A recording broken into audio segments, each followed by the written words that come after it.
This is the This Works Marketing Podcast. Hey, everybody. I'm Ken Carey, co-founder and executive creative director of Script to Screen.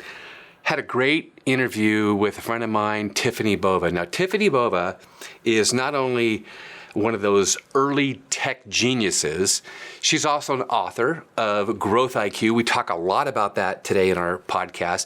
And she's an ambassador to Salesforce. Now, Salesforce is an amazing company, and we talk about her experience in technology, what she's done with Salesforce, and how she has taken the information that she has learned with hundreds of Fortune 1000 clients and how she's put that into her book, Growth IQ. And it's really interesting. You're going to get a lot of great value out of this. And here is my interview with Tiffani Bova. Welcome to This Works Marketing, where 3 decades of proven experience has launched products, built brands, and generated profits.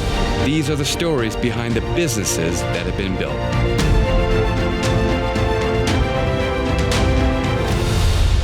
Today on This Works Marketing, we have Tiffani Bova. Tiffani Bova, how are you? I'm fantastic. Thrilled to be here. I'm excited that you're here. We've been trying to put this together for a few weeks. She's been busy. I've been busy. You're traveling all over the world. I'm traveling all over the world. We finally got together. We did. And it took you as long to get from West Los Angeles to Orange County as it probably takes you to get to New York City, doesn't it? By plane. Almost. No, I'd say it was almost an LA Seattle flight. Okay. Almost. I get it. It was definitely an LA San Francisco flight. Easily. That's a given. Easily. But it was almost Seattle. But with no nuts. No. Yeah. No nuts. And no mimosa in the front of the boat. No. In front of the boat, right? No. Okay, but thank you so much. I really appreciate it. We met at a mutual friend of ours, Tom Ferry, and I was really impressed by the presentation you put together. And we got to talking about some other things, and I'm just glad to have this opportunity to talk to you. Yeah, I'm super excited. Cool. So before we get into it, tell me a little bit about your background. Because I definitely want to talk about Growth IQ, want to talk about why you did what you did with that book, I want to talk about those 10 growth strategies, and specifically number 5 that we took on at Script to Screen and started to implement. So I am a personal advocate of exactly what you talked about, and we actually did it. So that was good for us, and thank you very much.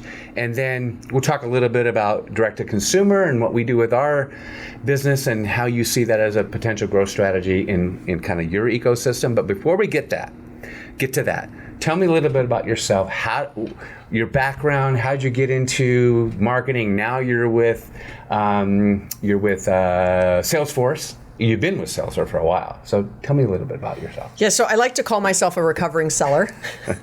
Recovering seller? What does that mean? Yeah, it means that, I used to sell.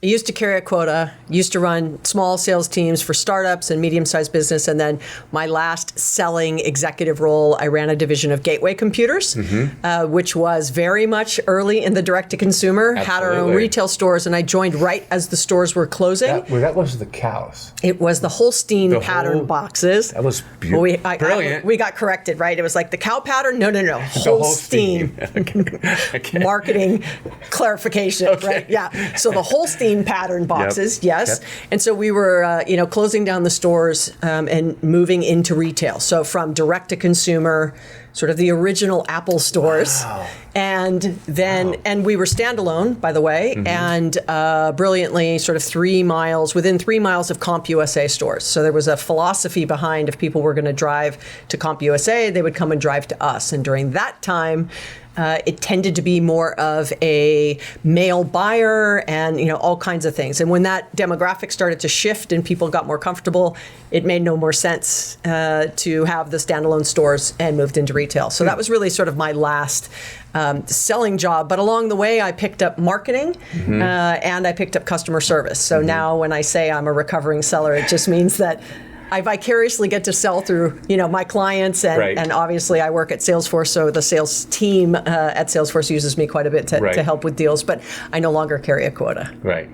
That's great, isn't it? So more of a ambassador, if you will, to the Salesforce business, right? Yeah, and then after that, I spent 10 years at a company called Gartner, which is the largest IT advisory and consulting firm in the world, advising sort of the largest, probably my client set sort of the largest 50 tech companies in the world, helping them with go-to-market strategies, moving from direct to consumer, moving online.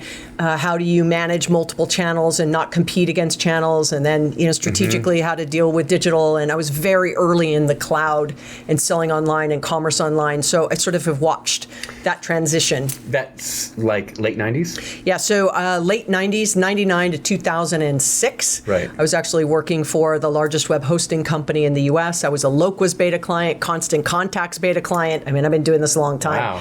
So selling domain names and websites when people still were doing Yellow Page ads. So You're way ahead of the curve. I'm only 30, but I've been doing this since I was 5. So am I. Yeah, everybody's 30 still. We got stuck. But so I've watched the transition firsthand, getting sales teams as well as companies to think differently about how they market, print advertising to digital, to banners, to communicate via mailers, to newsletters, to all kinds of other sort of digital channels, going from one channel digitally to then getting to cell phones and getting to apps. Like I've, helped companies actually make those transitions, but I had to make them myself very, very early in this whole journey to the cloud. So it gives me a really unique perspective. And then now at Salesforce, I get to marry all those things, a little bit of analyst and consultant from my days at Gartner, and then my practitioning experience, obviously running sales, service, and marketing. So you're kind of 50-50 tech and marketing in your brain. I don't know. I would never want to write code. I would never want to. Also, I'd never want to insult marketers, right? I am a hardcore seller. I fake marketing, and the relationship between marketing and sales is one of those things that continues to struggle. But at the end of the day, I'd say that I'm technical enough to be dangerous because I've always sort of been in the tech industry selling technology, but I'm not technical in that way. I'm classically sort of a seller and a marketer and a customer service executive. Yeah. Cool. So with all that background and experience, you decide to write this book because why? Because you've seen all this happen in front of you, or tell me why Growth IQ? Why was that the time for you, Tiffani, to write that book? Yeah, I think it was a couple of things. One, in my practitioning life, it was sort of a hard School of Knox MBA program. I don't have my MBA, and so it was my way over 15 or 20 years to sort of learn and fail and iterate and grow personally and professionally. And so it was really sort of learning firsthand. And then that 10 years as an analyst, helping all these other companies, the model was I took almost 5,000 calls from customers over the course of a decade. Wow. And it would be, we're trying to figure out how to do this. We don't know how to do that. And it could be, our leads are down. We need to hire more salespeople. We want to go through indirect channels. We're thinking about going direct to consumer. We want to start, selling via social media. Like, those kinds of questions. And so I was advising people, and then ultimately I started hearing these patterns of when growth started to slow, companies tended to pull 3 levers. One was hire more salespeople, spend more marketing dollars, cut costs. Right. And so I said, there has to be more than those 3. And ultimately, they would also try to do those 3 in quarter. Meaning I'm trying to fix it. Yeah, I'm trying to fix it in this month or in this quarter. Right. And it's very hard to do that. And so when I stepped back and said, what really were the core issues people were trying to solve, and married those 2 things with my practitioning sort of experience as well as my academic experience advising for a decade, that was really the birth of the concept of Growth IQ, is how can I get all that advice into something that I can leave behind, right? Because I can't scale myself, right? And so ultimately the book was my way of sort of taking all those lessons learned and help companies and people be smarter about growth, because for me, growth is a thinking game. So right. And what you said in your opening, you talked about what Jeff Bezos said about it's never just one thing. Explain that, because that really sets up the foundation for these 10 other things to do. Yeah, and when I went down this path of thinking about what are the levers that businesses pull, I came up with 10. And so I called them the 10 growth paths. And when because of your experience of what you saw? Because of my experience, and I also didn't want to be like, there's 784 ways to grow. Here's number 1, right? I knew that would never fly. or sell. You guys would be like, she's totally crazy. So I had to come up with a manageable number. When I started really looking at what are the ways companies grow, just to sort of set the stage, of the 10, you're not going to read them and go, I've never thought of that. I will validate that. Yeah, yes. That wasn't the goal. The goal was that some of these strategies for growth have been around for 100 plus years. The big management thinkers of the 50s and 60s, a lot of that is still 1950s and 60s, is still around today. What I did was took all of those sort of strategic levers that have been pulled for a long time, right, from both small and large brands, and I modernized it with the lens of social, mobile, cloud, big data, artificial intelligence, machine learning, virtual reality, augmented reality, all the things we now have at our disposal, and said the strategies and the levers still stand today, and they probably will always stand.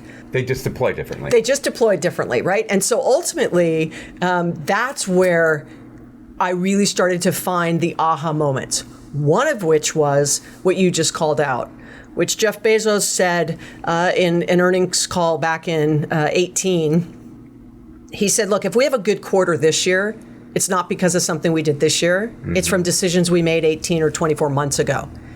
And so that gave me one big aha, which was it was about the combination of things that you do, and so the combination of those paths. So if you're looking for growth in whatever industry you're in, ultimately it's never one thing. You can't just pull direct to consumer. You can't just pull, I'm going to, streamline my online shopping journey. I can't just pull that I'm fixing my messaging.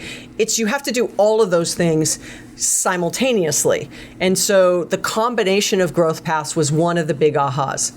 The second one in there was the sequence or order in which you do the decisions that you make.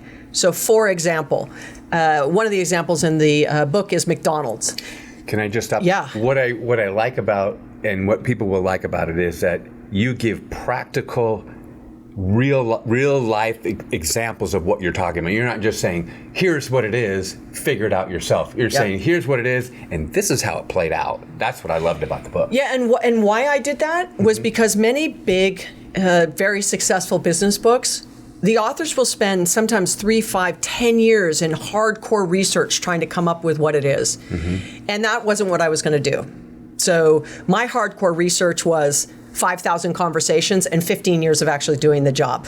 That was my hardcore research. And so I said, how do I tell that story and give it some validity and merit without me having done primary research to prove the point? Gotcha. So I did it with 30 stories.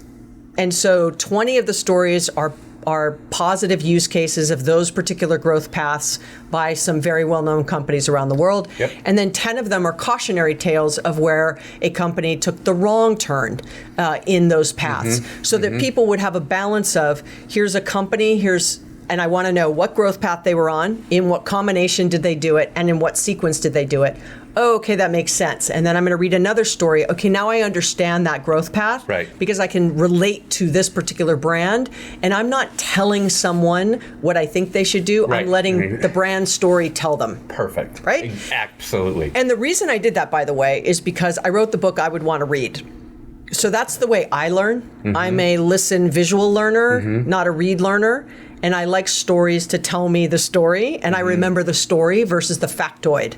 So that's why I did it that way. And then I used sketch notes to sort of lighten the weight of the book, instead of it feeling like, it's got Excel spreadsheets and PowerPoints in there, right? It's much lighter.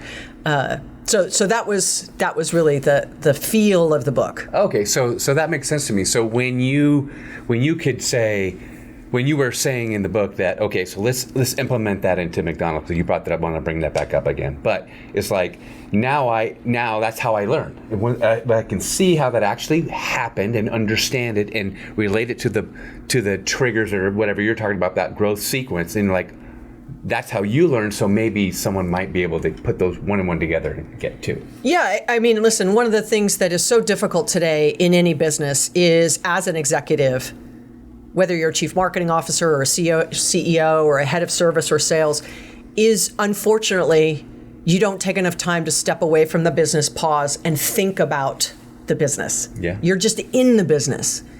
And so I had to tell these stories in quick bursts, like 2,500 words. Yeah. So I had to tell a story that very quickly in 15 minutes someone could read the story and get something actionable about it and walk away and come back and read the next story. It wasn't that they went, oh, what did I read before? Because I know I wish someone would sit down. You succeeded. I wish That someone was would sit great. down and read cover to cover, but I know that that's not going to happen. Like my whole goal is to get people past the second chapter. Yeah. Like then I've been successful, right?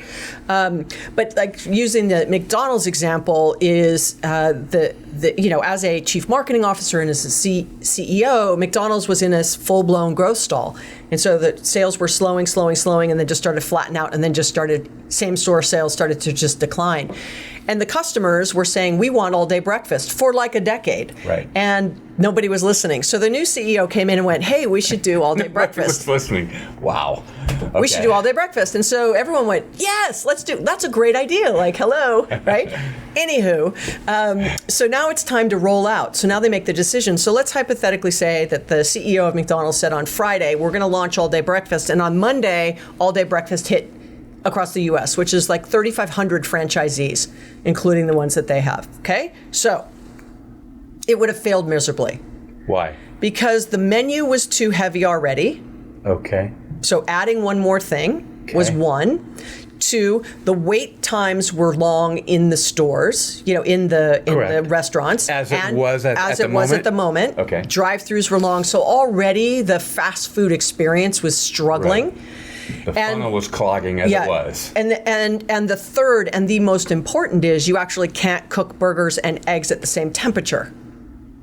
So there was no way they could have launched that. Right. So if they said, that's the decision we're going to make, we need to rearrange the kitchens. Right. We need to reduce the menu items. Right. They were taking a play out of the Chipotle playbook, which McDonald's actually owned Chipotle and tried to expand Chipotle into burgers and breakfast. And Chipotle went, no, like this is our lane. Right. And McDonald's got out of their lane. When they got back into their lane and they fixed everything from a breakfast perspective and they launched all day breakfast, guess what happened?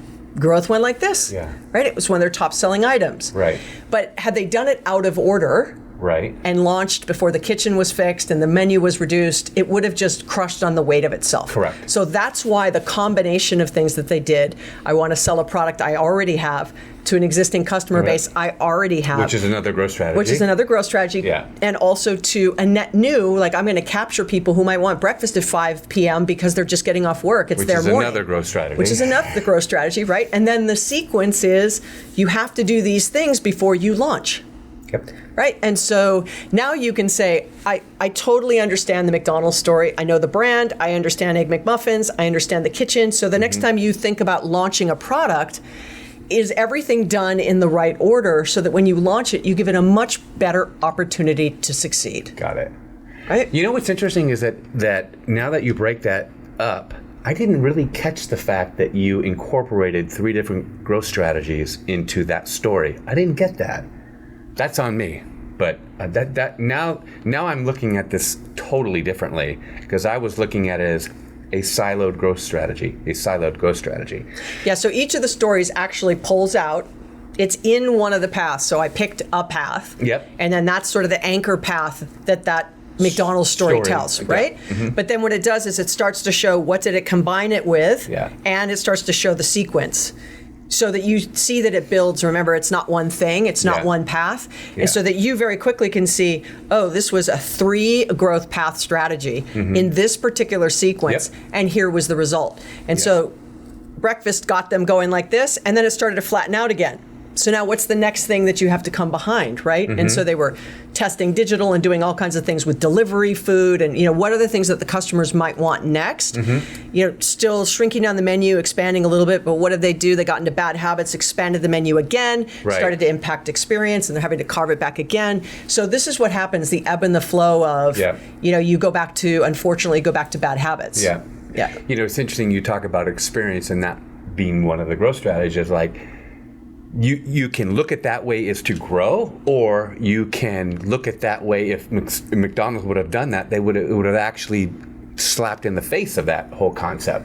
Right? Yeah, it would have backfired. Exactly. It would have backfired, and they would have ended up probably having to, and I'm playing this out hypothetically, because I don't know if this would have actually happened, but I'm guessing, I'm pretty sure, right? I'm pretty sure. That it would have not been a great experience. They would have launched it, people would have been excited, you would have gone, it would have been a 10-minute wait, the eggs would have been burned, the hamburgers would have been undercooked, it would have been risky for the, you know what I'm saying? Like, it just wouldn't have, and more importantly, I would say this, I would say that from a patron, it wouldn't have been a good experience for me, right? Yeah. And so then you have a backfire both ways. Your employees aren't happy because the kitchen is totally inefficient, and people are waiting and getting upset. Right. And then on the customer side, you just have customers going, I'm not going to come back.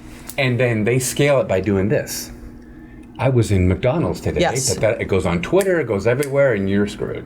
Yeah. Once that wave comes, right? And so you know that's so I tried to do that from a, you know, I used McDonald's, I did Under Armour, I did Red Bull, so I caught consumer packaged goods and really sort of then food. I did hospitality, so I did Shake Shack and sort of that fast casual and radical hospitality.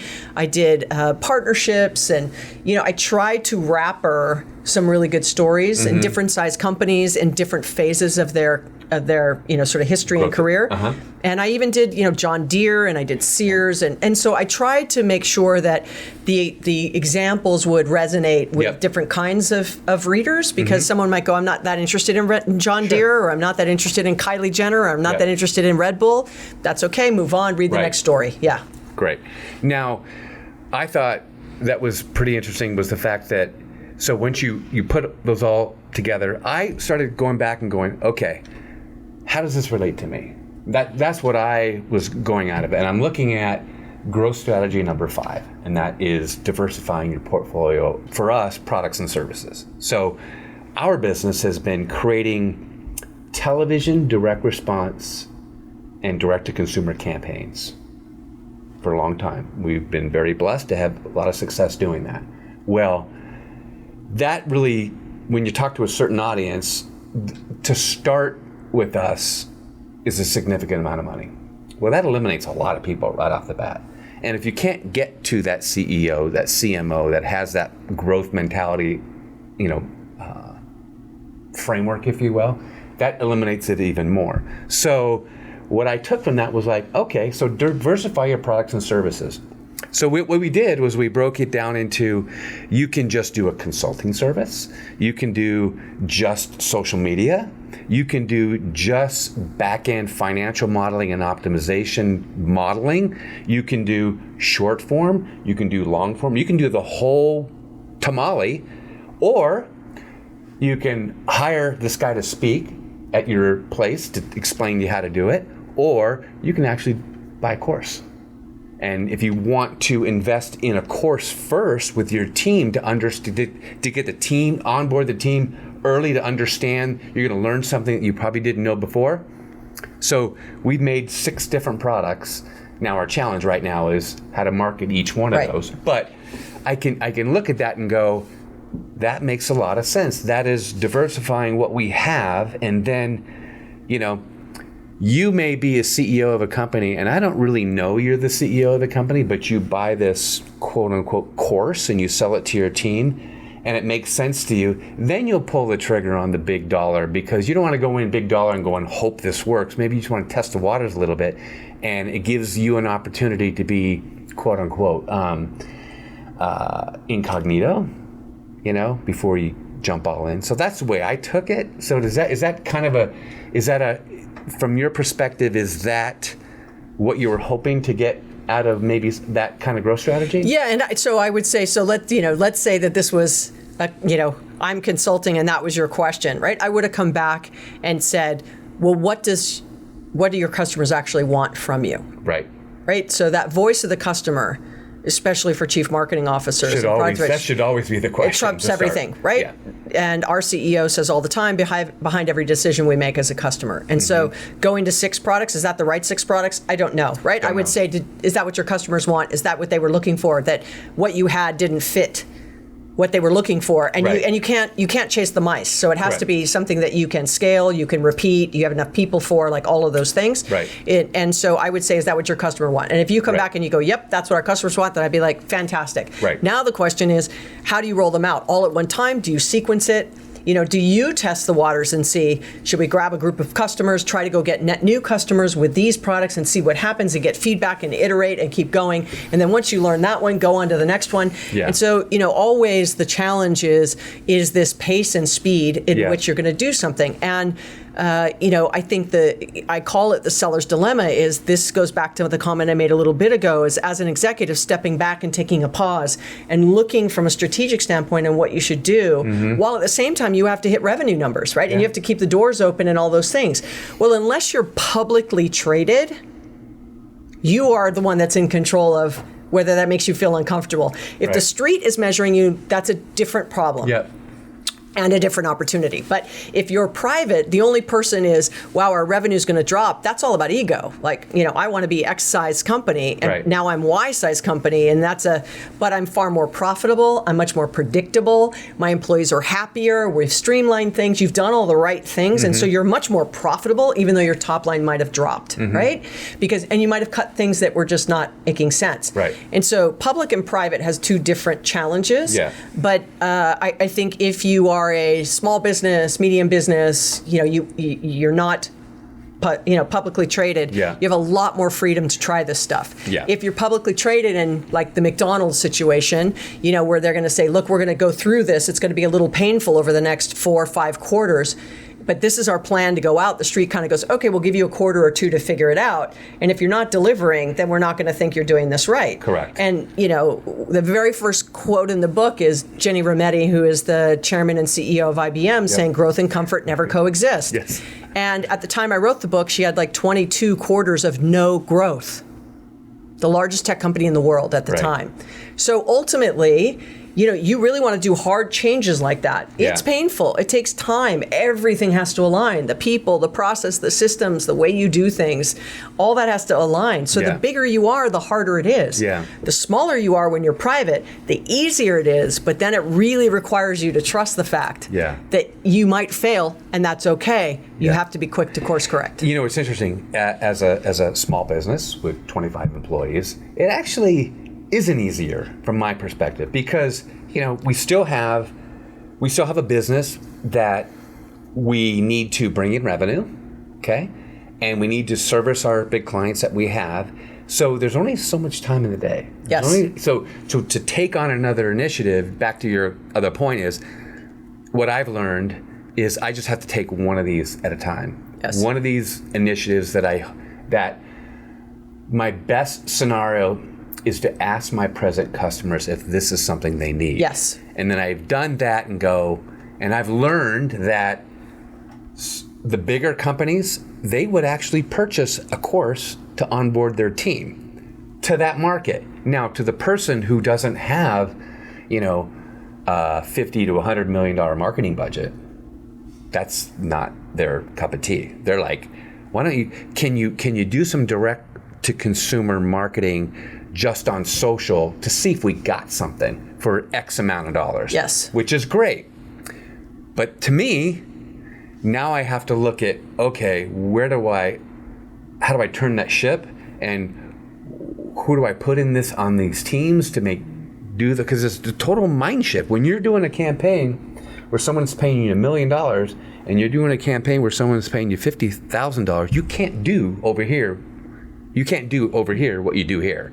Right. It's a total mind. So then you have to say to yourself, how many, if you had a triangle, right? How many of those $1 million clients can you handle a year? How many mid-tier can you handle a year? And how many small customers can you handle a year? And then you may say, for the small customers, I might do a train the trainer, where I have trainers who are contractors for us that when we have demand, they can go train this group, right? And then people who work for me touch the high end. Yeah. And then how can I do it in it's all those kinds of things. Yeah. And so the reason why I say it's easier is because you don't have to go through 9 layers of approval. You can make decisions more quickly. And if it doesn't work, you can stop it, right? And so, but I would tell you that, just ask the customers. Yeah. And then I would pilot it with a couple of customers that you trust on their feedback. And then, whether it's you give it to them for half off or whatever you do, so that you can actually go through the process and go, wow, it was much harder than I thought. Right. And then I can course correct, Yep. and then try it with the next one, and then you're just iterating and iterating until you find something that goes, okay, I think we've got the formula. Now we're going to go mass market this. Now we're going to scale it. Yeah. But people try to go out, even with a direct-to-consumer play. It's like you can't just shut off one retail spigot, turn on direct-to-consumer, and keep the boat afloat, because you can't risk existing revenue that's funding your direct-to-consumer, and you don't want to upset your supply chain. So you can't just flip switches. Correct. Yeah. I'm totally with you. But I wanted to bring that up because that was actually, you gave me a lot of advice I just cherry picked out of what you said, so I appreciate that. You're welcome. Because from a small perspective, from a small company's perspective, I can see that really makes sense to me, because at the end of the day, you're absolutely right. There's a couple of things. Your ego's got to get out of the way. If you can teach somebody that you trust to do what you are doing successfully to a client, that's the only way you're going to scale, because you cannot serve everybody throughout the day. You just can't, right? Yeah. Well, yeah, and when I said ego specifically, but I understand what you mean. I understand what you mean. I mean, a lot of companies that I meet, the first thing is like, we're a $40 million company, we're a $50 million, unless it's a known brand, obviously.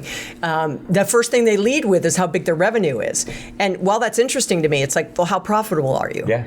How predictable is that? And how long have you been, what's your growth rate? And how long have you been growing at those growth rates? Is your growth slowing or whatever? So 50 million is interesting. Yeah. But if you have to wake up every quarter or every January 1st and sell all over again, there's no guarantee you're going to be 50 million again. Yep.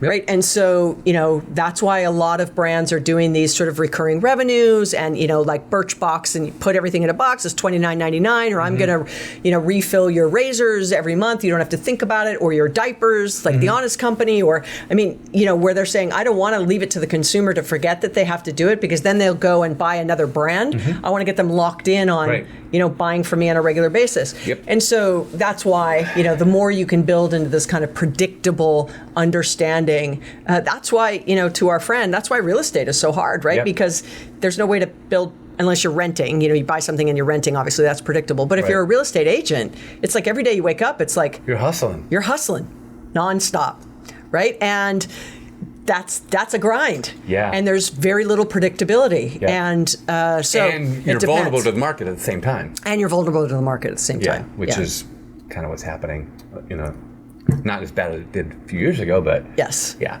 So that was awesome, because even from a small business perspective, I can see how that totally fits to a large business. And so I just highly recommend that. I recommend have read the book, read through it, let it sink in, and go back and listen to the chapter specifically where you feel your growth opportunity is several times. Forget the rest a little bit and then focus there. That, for me, that's what, because I heard it all and I got it all and I want to do everything, and no, just get in your lane and do this. So one of the things I would say to anybody that is looking for improving the predictability behind growth is to take an inventory on what growth levers you're pulling already. So what are you doing? And so, one of the areas that is absolutely low-hanging fruit is selling into the existing base of customers that you have. Right. Yep. And for many brands, that gets difficult because they don't actually have the relationship with the customer or the consumer, that there's a middleman in between, and so the data is hard to get at, so I don't really have a relationship into that. So how do I sell into that base? But if you're in an industry where you actually know who your customers are, and you get on this hamster wheel of always trying, especially a CMO, always trying to attract new logos and new customers every single day, and then you forget the ones you already have, that is, from an economics, the cost of goods, the CAC, everything is different. The money you spend to acquire that new customer is just much different. Yeah. And so where I see a lot of low-hanging fruit is going into the base that you already have. Totally agree. And so data is super important in that one. And I think it's one that many brands just ignore, right? Because we're all consumers, and I could name on probably one hand how many companies actually communicate with me in a personalized and real-time way with some acknowledgement of what products and services I've already purchased and I have from them. And it isn't just this sell kind of communication. Right. And I also can tell for the CMOs out there listening, like ultimately when a new CMO shows up, because all of a sudden the pace and the frequency of communication goes way up. I haven't heard from this brand in like a year. Right. And then all of a sudden it's like 14 emails. Bam, bam, bam, bam, bam, bam, bam, bam, right? Yeah. Because I'm in 19 lists, or they have duplicate copies of, duplicate records of me, and in this thing called a CRM system, which is probably powered by Salesforce. And then, at the end of the day, that's when I know that they're trying to shore it up. But before you just go and just go all out, is just take a pause, take an inventory. And if you're a new CMO, you'll never get these first 90 days back where you can just absolutely listen to customers, listen to your employees, take an inventory, come up with a plan, right? Instead of pulling the same plays that you've done over the last 5, 10, 15 years, it's just not the same market. I think about that, and part of diversifying our products and services was to say, by doing that, I can go to an existing customer and say, you know what, we haven't done this for you. We have this new thing. Maybe we can help you there. So I went to an existing customer where part of what we created, we didn't actually do the first time. So we went to them and said, what about this? And I'm seeing I'll add that to what we're doing. To your point, it's like they're already trust you. They're already spending money with you. They're not gonna not trust you. You're gonna try to make something that's not gonna help them, hopefully. But that's worked. Yeah. So we just did some primary research, and the output of that is called the Connected Customer Report, and we found 4 things. One was that customer experience now is almost even as a decision maker as product. And so when I started talking about this some 8 or 9 years ago, it was like, we think 30% of customers will make the decision on experience over product. That number's come all the way to 85%. Yeah. And we think it'll become even in around 2022, 23, where we think someone will say experience or product is even to me. And that was one. And so do you say experience is also brand? If the experience is so amazing that I want to come back to that, and that, so they kind of branded me a little bit. Would you throw a little bit of that into that? Yeah, so I would use, especially in your particular category of direct to consumer, that when companies worry about, a big e-commerce giant private labeling or white labeling whatever product it is that they sell. Yeah. The one thing they don't have that you have is your people, your customers, and your brand's experience. Absolutely. Okay, so if you think that they're going to undercut you on price, maybe so. They are. There's a race to the bottom. Some people are going to go there. Probably so. Yes, but you can't lose sleep over that. But consumers say every single day that they buy a Starbucks coffee, that they catch an Uber, that they stay at the Four Seasons, that they shop at Nordstrom, that they buy from Zappos, that they buy from Sephora, that they eat at Shake Shack, that they are willing to pay a premium for a better service. Right. Even though they can get something cheaper, potentially right across the street. Okay? So ultimately, that's what I mean by experience. The second thing is innovation. And what we mean by innovation, and what we found, is 2 sides. Innovating on the products and services that you develop is one side of the coin. The other side of the coin is actually using technology that's available today. So for example, I can go into Starbucks and I can order my coffee ahead of time, and I can show up and it's on an app, and I pick it up and I walk out. But why isn't it at the dentist's office that the dentist is running an hour behind, and they have a push to me to say, hey, Tiffani, we're running an hour behind. We'll give you a 15-minute warning, right? Or your coffee will be ready, your dentist will be ready at 12:40, not at 12 o'clock, because my time is as equally as valuable, right? So utilizing the technology that allows me to implement that. So consumers are saying, innovation and experience, that these B2C brands have gotten much better at experience. Why don't B2B brands have the same kind of experience? And furthermore, the B2C is saying, I'm getting this experience when I get coffee, but I'm not getting this experience when I'm at the insurance company or my doctor's office or when I'm getting my tires changed or I'm buying a car or whatever it might be. And as consumers, we now know that the technology is capable to give us that experience. So when innovation is not being leveraged, on both sides of the coin, you're not using innovation for new products and services, and the other side of the coin is you're not innovating the experiences you're delivering to customers. Consumers are saying that they view that as apathy towards them, that you actually don't care enough to make the investments in creating an app and trying to figure out how do I improve the experience and actually compete on experience. Remember, I said 85% and 100. The only way you can get to those levels of delivering a really strong experience like that is you're going to have to leverage technology in new and innovative ways, and you're going to have to empower your people to do what's right for the customer. So, I could spend hours on that alone, but those are the first two, okay? Experience and innovation. The third one was trust. And so this has to do with giving data to brands. What are they doing with that data? How are they using the data? Are they selling the data? Was there a breach? Did you tell them? So trust and transparency around the business itself, and especially, in this age of GDPR, which is really sort of the data laws in Europe, and we've had sort of permission marketing in the U.S. since 2001, since Seth Godin sort of coined that. And so ultimately, there's all that goes in that, but it has a lot to do with, do I trust that brand? And you just said it. If I've already purchased from a brand and I'm loyal, you selling to me is because I trust you. I've already proven I trust you. So if you come out with a new product, I'm actually more likely to buy from you because I trust that you're going to do what you say. Less friction on the selling cycle. And if something goes wrong, I also trust you got my back.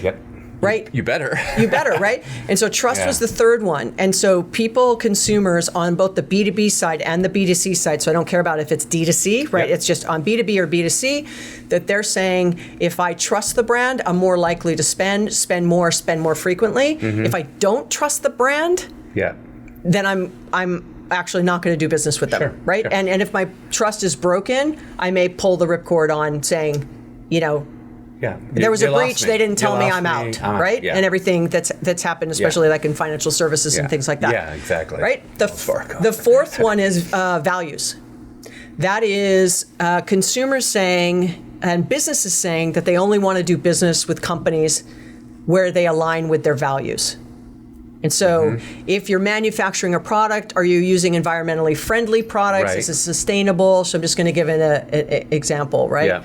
That toothpaste tubes are actually not biodegradable. They're horrible for the environment. So Crest says, you know what, I'm gonna come out with the very first. It's going to be more expensive, but it's going to be biodegradable. So you, Mr. Consumer, would you spend more money if it was 10 cents more? Would you spend it for that if it was environmentally friendly? If it was important to me. If it was important to you, right? But me, no. Okay. But that's not important to me. So for me, I'm like, yes, right? If I know that it's equal pay, if I know it's equality on disabilities or LGBTQ or whatever. But those are different issues. No, right. So you have environment, you have social, you have all this, right? Gotcha, yeah. And so you'll have someone like a Unilever, right, where the CEO said, look, we want to reduce our carbon footprint. We want to hit the UN 30 goals on sustainability. We want to do all these things. And we're going to talk about on our earnings call how we're doing on the UN 30, not our earnings, like not our revenue. Like we want to talk about what's important to us. And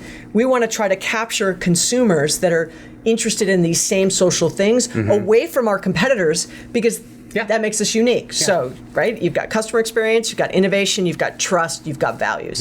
And in the millennial generation, they are choosing brands based on the last two and the first one, right? And they're saying, I would rather spend a little bit more money if the values align with me. Not only that, I only want to work for companies that values align with mine, and I will spend more money. So, that in the direct-to-consumer space specifically, it isn't just about giving them this frictionless channel and about your interest in having a relationship directly with them because you want to cut out and learn more and have a more one-to-one relationship with your customers. I totally understand that.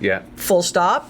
But those are the four reasons that they're buying. So to do it because you want to do it is one thing. Yep. But you want to do it because actually your customers want you to do it is a totally different thing. Totally. Right? And the infrastructure to implement that cannot be overlooked. I mean, I mean, it's training. It's a lot, depending on how big the company gets. But it's training. It's this and that, right? It's not. Well, it's even messaging. Like I'm going to go back. Totally. I'm going to go back to one of the brands I've already mentioned. So I'm in Canada speaking at an event, and I was watching the news, and this television commercial comes across, and it's like, we want to be more conscious of the environment. We want to do farm to table. We want to work with the ranchers, and we want to work with the people, in the country that, are really, feeding, going through this whole thing. And it was all about humane treatment of the animals, and we were only going to work with farmers that do this and that. And I didn't know what the commercial was. It was like a 45-second spot of rolling hills and,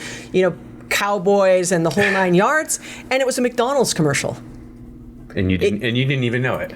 I saw the golden arch at the end, but it said nothing about supersizing it, a $1.99 Big Mac plus 92 chicken fingers, and you know what I mean, an egg McMuffin and a shake for $4.99. Like, right. Didn't say that. Yeah. Right? It was all about this socially conscious message, and they've just changed now to not frozen beef and cage-free eggs, and that's all this pivot. To saying, if I'm going to compete against fast casual, right. Shake Shack, right. I have to up the quality of my food, because Shake Shack is about, higher dining experience, food and quality in a fast environment, right. where you've got fast food that's been like frozen, right? And so if I'm going to level up, I need to pivot into these social issues. So now that or Nike, right? Like we all know the Nike ads, or the new shaving ads where the dad is teaching the son how to shave. Yeah. And it was all this controversy, right? About, which I was very confused about. I thought it was a great commercial. Yeah. Anyway. The shaving one? Yeah, the shaving one. Like it was sort of mixed reviews, and I found it. Anyway, so ultimately, it's about the bonding and the sharing of an experience from a dad to a son, and when they taught him how to shave and the razor and how to do it, it was the story. Yeah. The razor was just the product. It was the experience, right, that was going to happen. And so it's 10 cents cheaper or 15 cents cheaper. It's okay. I love what they were doing. Like, I can't wait to teach my son. Or that's what my grandfather did. That's what my dad did. That's what my, you know what I'm saying? And so you all of a sudden create this emotional connection with your consumers, and you have to do that from a very authentic place, and it happens on those two ends, values and trust. Yeah, and I will say, when it comes to direct-to-consumer, where our business is, before I go there, I want to back up a little bit. I just read, literally last night, in the Harvard Business Review, about an article about what people are actually paying for that message of sustainability or whatever. It's actually not what you think it would be. It's like, it was something like 80% of the people say they want to do it, but they don't put the money down to do it. Very interesting. Yeah, and that's it was a Bain. Yeah, and I read it as well, and I would tell you that that's okay. Yeah. Because this is just this sort of new, authentic, right? And we've actually started to do a lot of work around something we call inclusive marketing, to really have this conversation of looking at your marketing materials, all the things you put out there, and then looking and saying, are you inclusive in those marketing materials? So I've had people, when I get off stage, literally physically walk up to me and say, I so appreciated the fact that I saw myself on screen in the people that you had in the images on your slides. Normally, I don't see myself there. Oh, interesting. Right? It's always Caucasian men. I don't see women. I don't see African Americans. I don't see anybody with disabilities. I don't see, you know what I'm saying? I always see relationships of men and women. I don't see, whatever it might be, right? And even something that subtle, right? But it can backfire, which we've seen 100,000 times, where people have pulled down ads and said, well, we've totally made a mistake. It was insensitive to whatever. Yeah. So that's why it has to be authentic, and that's why it has to be core to who you are. And so even though brands are starting to pivoting just from an ad campaign doesn't work. It doesn't work. It'll go fly back in the face. And so I think as consumers, we're all trying to trust the fact that is really where they're going. And so it will take time.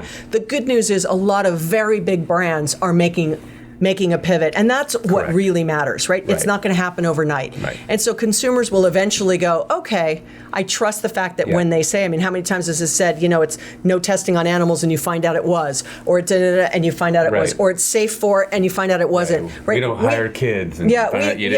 Right. And you have to get over all that. And that's why that third pillar of trust is so big, because it's about everything. And that's why it's important. So I don't disagree with the Bain study. Ultimately, I think that this is a journey that we're all on as consumers. But for CMOs, this inclusive marketing is a big step forward, and you have to learn the voice of your brand. What is it? What does it stand for? And then everybody in the company has to live it and breathe it. It can't just be a North Star paragraph written when you walk into the building. No, and really, that was the 10th path in the book. So, when I started on this journey of Growth IQ, I was looking for the 10th path to be freemium, which, back in the day was you'd give a customer 90 free days and then they'd have to give you the credit card and it would just automatically start charging. Right. And that was sort of the freemium model that really helped companies like Salesforce and others that were in sort of the cloud and SaaS world. The way to attract customers. And Netflix does it, everybody, right? It's free, and then if you want no commercials or whatever, you got to pay, more, right? So the freemium model is a great funnel builder and pipeline builder. Okay. So I was looking for what's going to be the next freemium, like, 2025. What is it going to be? Like, let me look at my crystal ball. And Nostradamus here. And I didn't come up with anything. But what I did was, because of where I work, we are so and have always been very focused on values and trust. It's been in our 4 core tenets since day one. And I remember that when I saw you spoke, that was the first thing that came out of your mouth, and that was what attracted you to be Absolutely. We are equal pay. We're the champion on equal pay, champion on trust and values and inclusiveness, and we're really pushing this inclusive. I don't mean to derail you. I'm just saying I know from being and watching her speak that was where you started. Yes, I mean, and so I would tell you that the 10th path just sort of showed itself, and it's called unconventional strategies. And the concept of it is doing well by doing good. So it's how do you help your company grow? Mm-hmm. So how do you do well by doing good? Mm-hmm. Like, you can still do well and not fill up the landfill and add 10 cents to the toothpaste tube. Mm-hmm. And it may impact your bottom line, but in the end, it's the right thing to do. Mm-hmm. Giving your employees a raise, it's the right thing to do. Not discriminating, it's the right thing, right? So doing well by doing good. And so I give Tom shoes, which everybody knows, right? You buy one shoe, you give one away. He's done very well. And that's what you're calling that unconventional and disruptive? I am. And the reason I'm calling it that is because now people are actually using it as a differentiator. Yeah. Right? They're now saying, you can buy that product or buy my product. But my product is, it's fully sustainable, it's environmentally friendly, it's made with people who have wages that are, even and equal. Or I'm picking up the plastic off the beaches and making a bracelet or whatever. Exactly, right? And so that is one. So I would say, going back to, there was nothing new in my book in the first 9. Mm-hmm. This 10th one, this sort of social capitalism and sort of conscious capitalism, and CEOs are taking much more of a social stand on things like environment and human and communities and education. That's what I meant by it. Thank you for clearing that up. How much of that do you think has to be complementary to what the product or services you're selling? How important is that?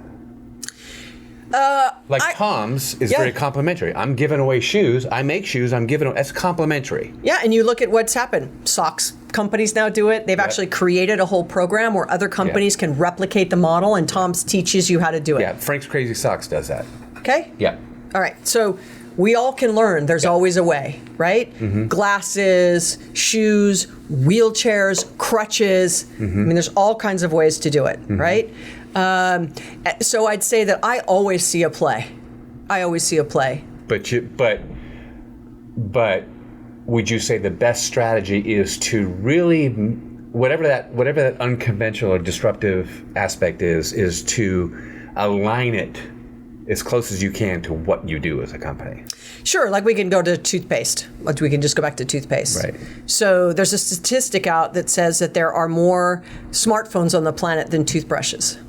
Mm-hmm. Okay. So why not say, for every tube of sustainable toothpaste you buy, we will donate a toothbrush. I'm just making that up. Colgate, you know. You're welcome. You're welcome. So, right? And how easy is that? Correct. Right? And so there's a natural, or look, I have a donut shop. And at the end of the day, instead of throwing away the donuts, give it to the homeless. Give it to a shelter. Right? We have an excess of food in the United States, and make that part of your brand positioning. And make that part of your brand positioning. Right. So my dry cleaner says, you know, if you are out of a job and you're going for an interview, you can bring your suit and we'll dry clean it for free. Super easy. Beautiful. So that's why I'm saying that it has to be authentic. It has to match who you are. But there is always a play. There's always a play. Right? That's just a small piece of my interview with Tiffani Bova. So stay tuned next week. We're going to hear more from Tiffani and hear more insights from her book, Growth IQ.